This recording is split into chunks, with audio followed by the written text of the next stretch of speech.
May entrata kahit malayo po, kahit nasa Canada ay hindi pa rin nagbabago at sinusundan ang PBB Big Brother House. Ang sabi ni May Entrata one day ago, sige lang, double kill pa lang naman, di pa naman savage. Dahil dyan, of course, nagkaroon ito ng maraming retweets and quote tweets. Meron itong 2,045 likes. Ang sabi ni Alexander Lexter Jules, I am glad na di mo nakalimutan kung saan ka galing, Maymay. Stay happy. Sabi ni Stream Phil, I love you, I love you, I love you. Para kay Meridel Maymay Entrata.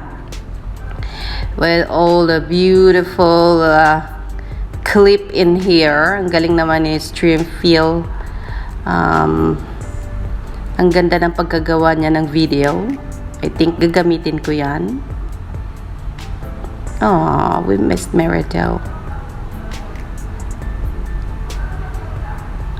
Galing naman ng collections niya. Ayan, ang galing. Yun ang collections ni Stream Phil na syempre alam natin na miss na rin niya si Meridel Maymay Entrata. No idea but we miss you, Meridel by Drizzle. Kasi nga, just like me, hindi rin po ako nanood ng PBB teen edition ng season 10. Season 10 pa ba sila? Yes. Sabi ni Cheche, ano meron sa PBB May simula matapos season nyo? Di na ako nanood. Uwi ka na, May, andun.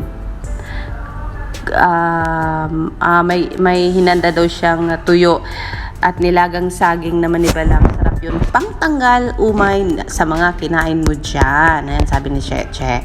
Edmay, trip kill muna. Then mania ML lang ang peg. Ooh, Helen de Guzman, after ng PBB Lucky Season 7 nyo, May di na ako fully nagwa-watch, miss ka na namin. May hope you come back the soonest. Stay safe and be healthy. Parang ako lang itong mga supporters ni Meridel Maymay Entrata na walang ganang manood ng PBB right after ng PBB Season 7. Sana itong kay Feli. Wala nang may word ako, di ko na gusto dahil may boyfriend na si Maymay na Canadian. Basta Edward lang, sapat na kahit may iba si Edward.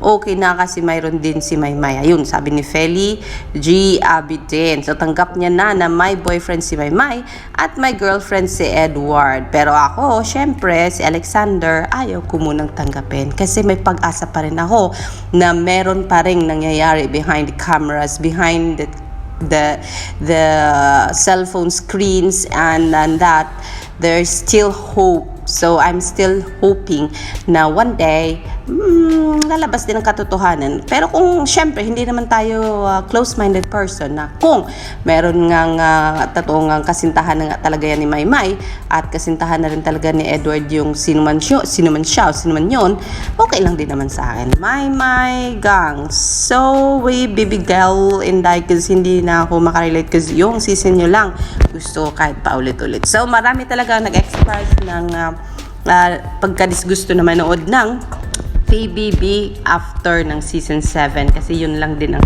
kung PBB season, yung season 7 na kung saan napakahaba ng edisyon pero hindi ako napagod manood gabi-gabi at sundan yung mga activities nila and yung mga task nila gabi-gabi, even yung mga paupo-upo lang nila sa mga sofa, paligo-ligo lang sa swimming pool.